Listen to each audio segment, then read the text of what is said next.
श्री स्वामी समर्थ। आज आपण दीप अमावस्या म्हणजेच दिव्यांची अवस याची माहिती घेऊया।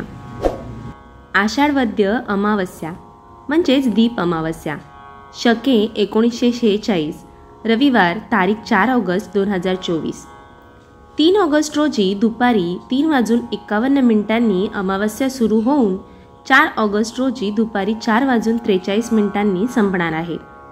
देव्हाऱ्याच्या बाजूला पाण्याने किंवा गाईच्या शेणाने सारवून त्यावर एक स्वच्छ पाट किंवा चौरंग ठेवा। पाटाभोवती सुबक रांगोळी काढा।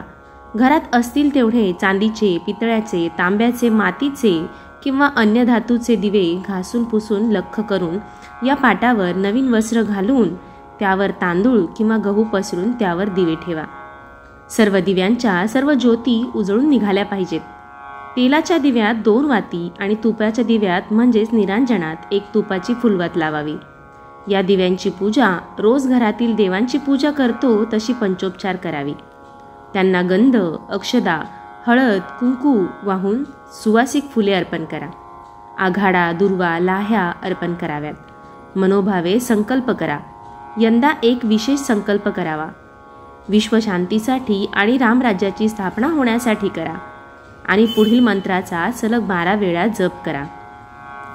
दिव्यांसमोर नैवेद्य, खीरपुरी, काही ठिकाणी उकडीचे मोदक करण्याची पद्धत आहे किंवा आपल्या पद्धतीप्रमाणे नैवेद्य दाखवावा।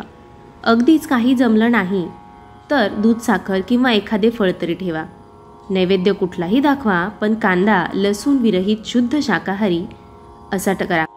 जप करण्यासाठी मंत्र असा आहे: दीप सूर्याग्नी रूपत्स्वम तेजसाम तेज उत्तमम गृहाणम मत्कृताम पूजाम सर्व कामप्रदो भव।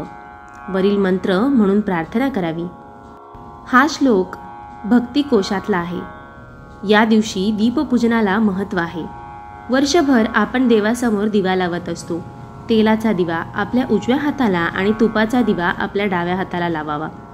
देव आपल्याला दिव्यांच्या ज्योतीतूनच पाहत असतो। देवांची मिती वेगळी आणि आपली मिती वेगळी आहे। आपण इहलोकातले प्राणी आहोत। आपल्याला पाहायचे म्हणजे दिव्याची ज्योत हवीच। दिवा लावल्याशिवाय कोणतीही पूजा वा साधना पूर्ण होत नाही। ह्या दिव्याप्रती कृतज्ञता व्यक्त व्हावी म्हणून दीपपूजनासाठी हा एक दिवस ठेवला आहे। दीपपूजनासाठी काही नियम आहेत।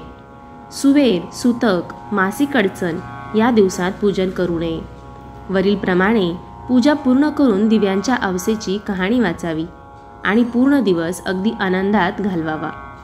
भरपूर प्रमाणात नामस्मरण करा आणि आनंदात राहा। जय श्री स्वामी समर्थ।